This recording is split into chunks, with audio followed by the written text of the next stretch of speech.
Yeah. I still believe in Topic. I mean, he is, a legit 6'6", Mm-hmm. and that's probably without shoes. Wingspan, if you look on the internet, it says 7 feet. 7 feet. It's not, I've heard from teams that it's also 6'6". So, but Okay. if for a guard, completely fine. I think his shot looks like up top. All of the pieces are there for it to be good. He always, like every time he shoots, he's snake biting it. He's quickly pulling it away. He never holds his follow through. His base needs a little bit of work, but like he's a guy that I think is pretty comfortable shooting it off the bounce. And if you're confident enough and comfortable enough attempting them, I think teams are going to respect you enough to guard it a little bit closer than if you were just somebody who's just not taking them at all. And then two, I think you're going to give yourself reps to improve on it if you're actually shooting them to work on your weaknesses.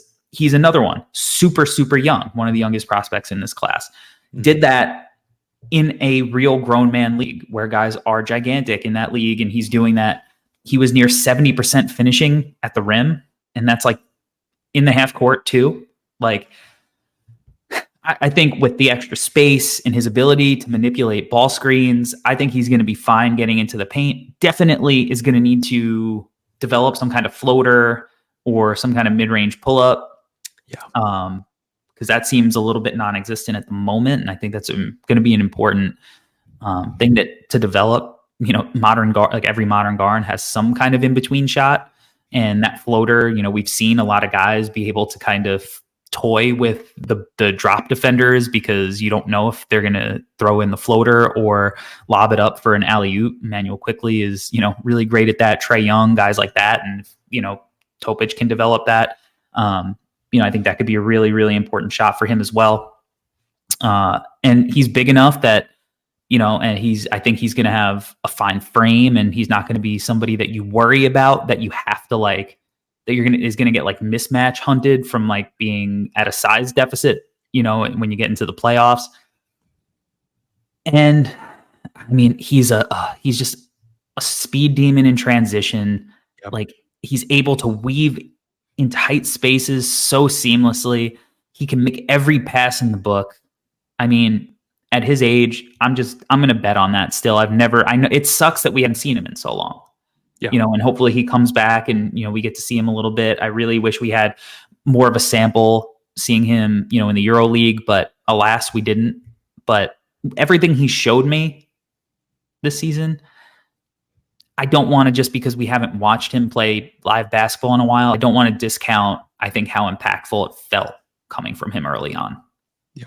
Corey, I think it's one of the things, like I recently, when I wrote about Cody Williams, when I was talking about wings, right? Like the NBA, we love wings, need them to work out, but you keep taking your bets there. With Topic, it's kind of a similar thing where he's a guy that with his baseline of skills, it's too enticing for you to not take a chance on that. Let's say the shooting never works out. Like that's a very real possibility, right? And yet still you have to take that shot just because everything else is so strong with him, right? You mentioned he makes every play in the book, every pass in the book. He's got great size. He may even be 6'7" with shoes on. Who knows, right? Yeah. A guy who, when he can walk to the basket a lot of the times and finish through stuff. So, when we consider all that he has in his bag, it's one of those things where you would be making a mistake in not taking the chance, even though that it is you taking a chance. And that's, one of the smart things that I think front offices have to do, where even though there's a world where things don't work out, it would be a mistake for you to not at least try, for you to not at least take that initial bet and see what happens down the road. Because if it does work out and he ends up being a pretty good shooter and he develops that in-between game, then you're talking about a really high level point guard that could run your team for a long time. So right there with you, man. Once again, I wish he played more, but just the baseline of skills and the tape that we had was good enough to have him up there for me as well. And, I circled back to a piece that Ignacio had written for NoCeilingsNBA.com, where he talks about, for the international prospects, like how important production was to predicting like success in the league. Like the more raw international prospects,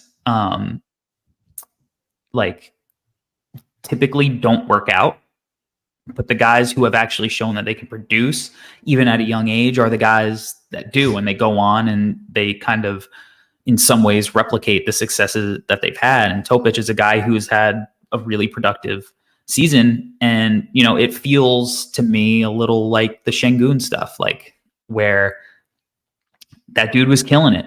And it was clear that he had this kind of deficiency to his game where he can't, you know, shoot. And if you can't shoot, you know, or he wasn't shooting, you know, from three. And if you can't shoot now, people want to knock you down a peg, but it's like his strengths were so strong and the production was so legit that it's just like you had to believe that he was an outlier in a lot of ways. You know, I believe that of Topic as well. So yeah, I still have him as a top 2 guy on my board, and you know, it's going to be hard. I don't see a world in which I don't think I would change that. There's no way he would slide beyond 3 for me, I guess.